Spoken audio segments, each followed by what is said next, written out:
আসসালামু আলাইকুম, welcome to রুবিস dream channel. আশা করি সবাই ভালো আছেন। আলহামদুলিল্লাহ আমরাও সবাই ভালো আছি। আবার একটা নতুন ব্লগ ভিডিও নিয়ে চলে আসলাম। আর মাশাআল্লাহ সন্ধ্যার আকাশটা দেখতে অনেক সুন্দর ছিল। কয়েকদিন যাবৎ সন্ধ্যার আকাশটা দেখতে অনেক ভালো লাগছে। আর ছোটো মেয়ে এই যে খাওয়া দাওয়া শুরু করেছে। আসলে উনি তার নানা নানুর সাথে বাইরে গিয়েছিল, আর সেখানে যেই কিছু একটা খাচ্ছে। আর এই যে হাতে কি লেগে যায়, টিস্যু যাচ্ছে। এই যে ছোটো মেয়ের বোন, ছোটো মেয়ে সবসময় ব্যাট বল ফুটবল সাইকেল এসবই পছন্দ করে। তাকে ঘুরতে নিয়ে গেলে বেড়াতে নিয়ে গেলে তার এসবের প্রতি আকর্ষণ থাকে। দিন তার নানা নানুর সাথে সে একটা ক্রোকাইজের দোকানে যায়। আর এই যে এখানে এত সুন্দর সুন্দর কালেকশন, এখানে মানে মোটামুটি সব রকম কালেকশন পাওয়া যায়।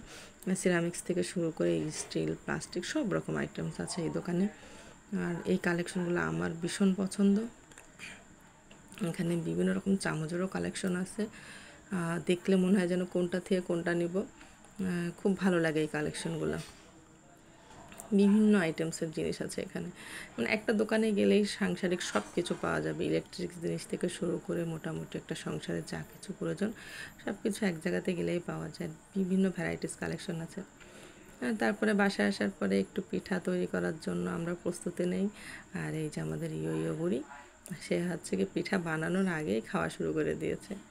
তারপরে যে আবার পিঠা বানাই আমরা। আর এই পিঠাটা কে কী নামে ডাক বলে ঠিক জানি না, তবে আমরা কিন্তু চুই পিঠা বলি বা চষি পিঠা। আর এই পিঠাটা কিন্তু খেতে মাশাআল্লাহ অনেক মজার হয়।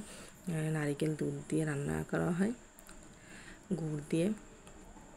আর তারপরে এই যে ইয়ে বুড়িকে আবার পরিষ্কার করে দিয়ে ড্রেস চেঞ্জ করা হয়। আর এখানে ছোটো মেয়ে একটা ড্রেস পরে ট্রাই দিচ্ছে, কারণ এটা ছোটো মেয়ের আন্টি বানাইছে। আসলে সে নতুন নতুন কাজ শিখছে, তাই বিভিন্ন রকম ড্রেস বানায় ওদেরকে ট্রাই করে। তো আজকে এই পর্যন্ত।